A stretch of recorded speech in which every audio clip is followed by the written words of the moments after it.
Hello everyone, welcome to sleepy classes IAS. I am Sonpriya. आज की video में हम बात करेंगे ओएमआर शीट को फिल करते वक्त आपको किन बातों को ध्यान में रखना है। पर्टिकुलरली ये वीडियो जो बिगिनर्स हैं, जो यूपीएससी प्रीलिम्स को पहली बार लिख रहे हैं, या उन एस्पायरेंट्स को ध्यान में रखते हुए बनाई गई है जिनको ओएमआर शीट को फिल करने को लेकर डाउट्स हैं। रेफरेंस के लिए हम यूपीएससी ने अपनी वेबसाइट पे जो पीडीएफ डॉक्यूमेंट अपलोड किया है उसी का इस्तेमाल करेंगे, है ना। It's more authentic. So let's begin. आपके स्क्रीन पर एक सैम्पल ओएमआर शीट है और आप यहाँ पे देखेंगे, अगर हम पर्टिकुलर्स की बात करें तो centre, subject, booklet series, subject code and roll number, ये बहुत इंपॉर्टेंट है। Now if we talk about this centre, आप यहाँ पर देखेंगे कि सेंटर के रिस्पेक्ट में इन्फॉर्मेशन जो है वो आपके एडमिट कार्ड में होती है। यहाँ पे सेंटर कोड, सेंटर का detailed address and pin code, वो आपको यहाँ मैंशन करना होता है। Now if you talk about this subject, आप यहाँ पे देखेंगे कि जैसे आपका जब फर्स्ट पेपर होता है जीएस का, तो उसके लिए पेपर 1 आपके एडमिट कार्ड में लिखा होता है, एंड जो आपका सी सेट वाला पेपर है, सेकंड पेपर, वहाँ लिखा होता है पेपर 2।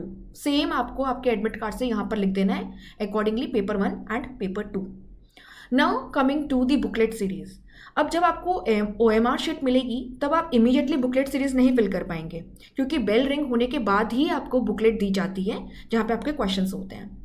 जैसे ही आपको टेस्ट बुकलेट मिलती है, आपको उसका कोड देखना है एंड सबसे पहले आपको उस कोड को यहाँ फिल करना है। नाउ जब आप बुकलेट सीरीज फिल कर रहे हैं तो ध्यान रखिएगा, अगर आपकी सीरीज ए है तो यहाँ पे जो बबल है कॉरस्पॉन्डिंग टू ए, वही आपको फिल करना है। This is correct.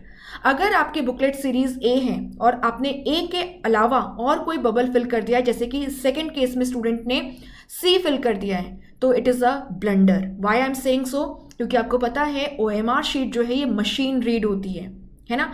एंड अगर आपने यहाँ पर सी बबल फिल किया है तो आपके आंसर्स जो हैं वो जो सी सेट है उसके आंसर की के अकॉर्डिंग वेरीफाई किए जाएंगे, and it can cost you your entire prelims. So be careful while marking the booklet series number.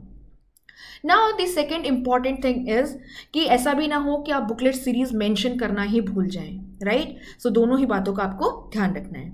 इसके अलावा अगर हम बात करें तो सब्जेक्ट कोड, जैसे कि अगर आप पेपर 1 की बात करें तो वहाँ पे सब्जेक्ट कोड 01 होता है, आपको आपके एडमिट कार्ड में भी ये इन्फॉर्मेशन मिल जाती है। अब सब्जेक्ट कोड यहाँ पर भरने के बाद में जो आपके ये बबल्स हैं यहाँ पर भी आपको अकॉर्डिंगली फिल करना है। ध्यान रखिएगा, जो फर्स्ट रो है वो 0 होता है, नॉट 1। सो यहाँ पे 02, तो इनने यहाँ पे 0 फर्स्ट बबल मार्क किया एंड 2 के कॉरस्पॉन्डिंग यहाँ पे 2 जो है उसको मार्क किया। लेकिन सेकंड केस की, सेकंड इलस्ट्रेशन की अगर हम बात करें तो यहाँ पे क्या हुआ कि बच्चे का सब्जेक्ट कोड तो 02 ही है ना, उनका सी सेट का पेपर होगा ये, लेकिन उन्होंने क्या किया है, उन्होंने 0 का तो 0 मार्क किया, लेकिन 2 की जगह पे 1 का जो बबल है उसको फिल कर दिया। So this is a major blunder. आपके आंसर्स जो हैं उनको इवेलुएट नहीं किया जाएगा। So please be careful with the subject code also. Now the next important thing is the roll number. So जैसे कि स्टूडेंट का रोल नंबर है 0814845, उन्होंने क्या किया, 0 के अकॉर्डिंग जो फर्स्ट कॉलम है उसका 0 फिल किया, 8 के करस्पॉन्डिंग जो सेकेंड कॉलम में 8 है उसको फिल किया, देन अगेन 1 है ना, फिर 4, फिर आपका 8, फिर 4 एंड 5 लाइकवाइज, राइट। वहीं पे सेकंड स्टूडेंट ने क्या किया, उन्होंने अपना रोल नंबर जो है उसके करस्पॉन्डिंग जो बबल्स हैं उनको सही से यहाँ पर एनकोड नहीं किया है। अगर आप ऐसा करते हैं, it is a major blunder. आपकी आंसर शीट जो है वो इवेल्युएट नहीं होगी, राइट। तो आपको इन बातों का यहाँ पर ध्यान रखना है।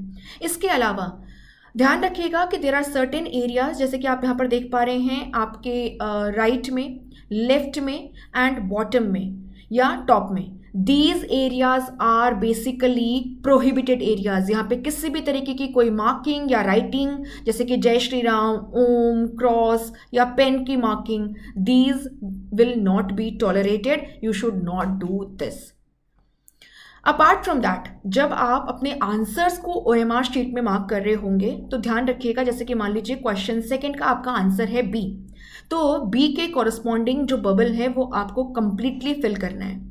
अगर आपके जो बबल्स हैं वो इनकम्प्लीट तरीके से भरे गए हैं, हाफ फिल्ड हैं, या केवल आपने यहाँ पे डॉट करके छोड़ दिया है, तो यहाँ पे आप क्या देखेंगे, आपका वो आंसर जो है वो काउंट नहीं होता। या आपने अगर किसी पर्टिकुलर क्वेश्चन के लिए 2 बबल्स फिल कर दिए हैं तो वो आपका आंसर जो है वो इनकरेक्ट हो जाएगा, और इसी के साथ में आपको नेगेटिव मार्क जो है वो भी बेयर करना पड़ेगा।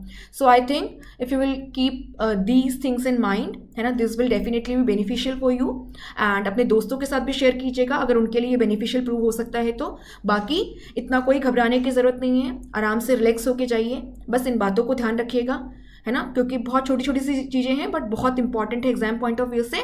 All the very best, you will do the best.